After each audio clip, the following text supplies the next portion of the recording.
이번에는 글로벌 특파원 리포트 시간입니다. 실리콘밸리의 생생한 분위기 서결 특파원과 알아보겠습니다. 자, 기술주 중심의 나스닥 지수 한 주 동안의 흐름은 어땠습니까? 네, 기술주 중심의 나스닥은 지난주 3.11% 하락했습니다. 인플레이션 기대감이 커지면서 미국 중앙은행 페드가 금리를 공격적으로 인상할 것이라는 불안감에 성장주로 분류되는 테크 기업 주식은 하락을 면치 못했습니다. 물론 오늘은 반등에 성공했죠. 하지만 이제 지난주 내용에 대해서 조금 짚어보도록 하겠습니다. 특히 전기차 종목의 하락세가 지난주 두드러졌습니다. 전기차 1위 기업인 테슬라는 지난 14일 하루에만 7.55% 하락했습니다. 테슬라가 2024년 이전에는 독일 베를린 공장에서 전기차용 배터리셀을 대량 생산하지 않을 것이라는 독일 일간지의 보도 때문이었습니다.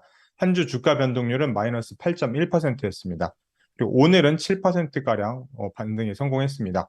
럭셔리 전기차 브랜드 루시드도 지난 한 주 9.72% 떨어졌습니다. 글로벌 공급망 문제로 6천에서 7천 대로 하향 조정한 올해 차량 생산 전망치를 맞출 수 있다고 했지만 시장의 반응은 냉랭했습니다. 14일 하루에만 8.61% 하락했습니다. 또 지난주 새로운 메타버스 헤드셋을 공개한 메타의 주가도 한 주 동안 5.01% 하락하며 약세를 면치 못했습니다. 마크 저커버그 최고 경영자가 지난 11일 현실 세계와 가상 현실을 결합한 혼합 현실을 구현할 수 있는 메타 퀘스트 프로를 공개했지만 시장의 반응은 싸늘했습니다. 1,499달러에 달하는 비싼 가격에 도마에 올랐고 완전히 충전하고도 사용할 수 있는 시간이 1시간여에 불과하다는 단점들이 지적되면서 공개 당일 하루에만 주가는 4% 떨어졌습니다. 반면 동영상 스트리밍 서비스 업체 넷플릭스의 주가는 지난 한 주 2.34% 상승했습니다. 지난 13일 광고를 포함한 요금제를 다음 달 출시하겠다는 계획을 발표한 영향이었습니다. 미국에서는 월 6.99달러에 한국에서는 5,500원으로 다음 달 3일 선보입니다. 이를 통해서 구독자 한 명당 3달러의 광고 매출이 생길 것이라는 회사 측의 발표에 주가는 떨어졌던 주가는 반등을 했습니다. 네, 주요 기술주들 흐름에 대해서 알아봤고요. 최근 카카오의 데이터 센터 화재로 우리 기업들의 데이터 센터 관리에 좀 허술함이 드러났습니다. 글로벌 기업들은 어떤지도 상당히 궁금한데요. 여기에 대해서도 짚어주시죠. 네, 아마존과 마이크로소프트, 구글 등 빅테크 기업들은 화재, 정전, 수해 등 예기치 못한 사고 가능성을 고려해서 데이터 센터와 관련된 재복구 계획을 수립하고 있습니다. 비상사태가 발생했을 때 누구를 투입하고 비상전력은 어떻게 확보할지 등을 사전에 정해놓은 겁니다.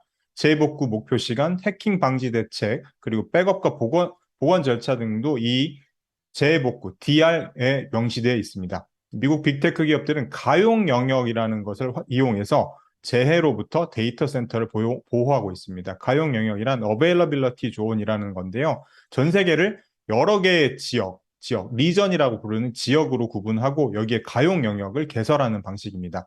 가용 영역은 만약의 사태에 대비해서 안정적으로 복구될 수 있도록 데이터가 복구될 수 있도록 설계된 복수의 데이터 센터로 구성됩니다. 이 가용 영역 안에서 서로 연결된 데이터 센터들은 실시간으로 데이터를 주고받으면서 서로 백업 역할을 합니다. 화재와 같은 재해로 하나의 데이터 센터에 장애가 발생하면 다른 두 데이터 센터가 서비스를 지원하는 방식입니다. 왕복 대기 시간이 2ms, 이 밀리세컨드는 1000분의 1초인데요.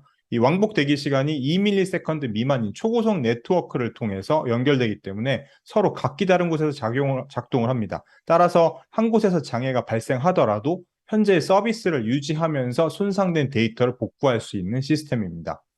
세계 최대 클라우드 서비스 업체인 아마존 웹 서비스는 전 세계를 27개의 지역으로 나눠서 87개의 가용 영역을 운영하며 만약의 사태에 대비하고 있습니다. 앞으로 호주, 캐나다, 인도, 이스라엘, 뉴질랜드, 스페인, 스위스 등 7개 지역과 21개의 가용 영역을 추가해서 안정성을 더욱 높일 계획입니다. 구글도 지난달 중앙 집중식 데이터 백업을 가능하도록 하는 클라우드 백업 재복구를 도입했습니다. 마이크로소프트의 애저도 이와 비슷한 방식의 재복구 시스템을 보유하고 구축하고 있습니다. 이들 기업들은 서버 전체가 마비되는 극단적인 상황을 가정한 비상복구 훈련도 정기적으로 진행합니다. 의도적으로 클라우드 서비스를 마비시키거나 특정 시점에 경고 없이 인프라를 마비시킨 뒤 이를 개선하는 방식으로 더 나은 복구 시스템을 구축하고 있습니다. 구글의 경우는 1년에 2번 이상 재복구 계획을 테스트하고 있다고 합니다. 이들 업체들은 데이터 센터에 막대한 자금을 투입하고 있기도 합니다. 구글은 지난 5년 동안 미국 26개 주에 데이터 센터 구축을 위해서 370억 달러를 투자한 것으로 알려지고 있죠.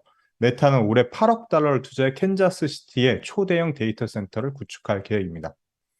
지금까지 실리콘밸리에서 한국경제신문 서기열 특파원이었습니다.